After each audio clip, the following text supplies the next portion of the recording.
ఢిల్లీ పైన కుట్రలు మళ్ళీ ఆరంభమైన ఢిల్లీ ఎన్నికల్ని దృష్టిలో పెట్టనుకుంటా మొన్న హర్యానా సరిహద్దు ఇది ఉత్తరప్రదేశ్ సరిహద్దులలో ఏదైతే పెద్ద ఎత్తున రైతులు ఉద్యమానికి సిద్ధపడితే ఆపుతం లాఠీ చార్జ్ అంటూ రచ్చ చేయడం జరిగిపోయింది. ఇప్పుడు లేటెస్ట్గా మళ్ళీ పంజాబ్ నుంచి రైతులు ఢిల్లీకి మార్చి దాంతో రైతుల పేరుతో జరిగినటువంటి ఉద్యమాన్ని ఆపడానికి ప్రయత్నించినటువంటి సందర్భంలో శంభూ సరిహద్దుల్లో రైతులు గుడారాలు ఏర్పాటు చేశారు, 3 పోలీసులు గాయాలని. ఇక్కడ ఇదొక ఆట అయిపోయింది.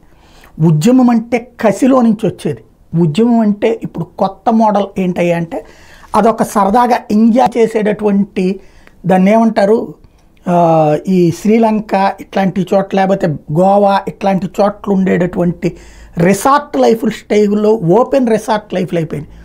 టెంట్ వేసుకోవడం, కూర్చోవడం, పొద్దునుంచి సాయంత్రం దాకా తినడం, రోజు పొద్దున పూట ఒకసారి, సాయంత్రం ఒకసారి, రాత్రి ఒకసారి కాసేపు నినాదాలు చేయడం, ఎవరన్నా యూట్యూబర్లు వీళ్ళు వస్తే ఇంటర్వ్యూలు ఇవ్వడం, ప్రభుత్వాన్ని తిట్టిపోయడం, అంతే తప్పించి ఒక పరిష్కారం లేదు, ఒక అర్థం లేదు, పర్థం లేదు. నిజంగా రైతుల సమస్యలు బోలెడు ఉన్నాయి. దాన్ని పరిష్కరించాలి అంటే ఒక్కొక్క రాష్ట్రంలో ఒక్కొక్క రకం సమస్య ఉంటుంది. ఒక చోట బియ్యం సమస్య ఉంటుంది, ఇంకో చోట గోధుమల సమస్య ఉంటుంది, ఇంకో చోట నూనె సమస్య ఉంటుంది.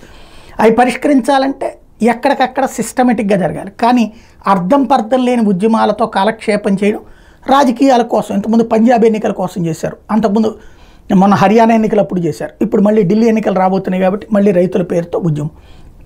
ఇది ఒక పెద్ద ప్రహసనంలాగా సాగుతోంది భారతదేశంలో.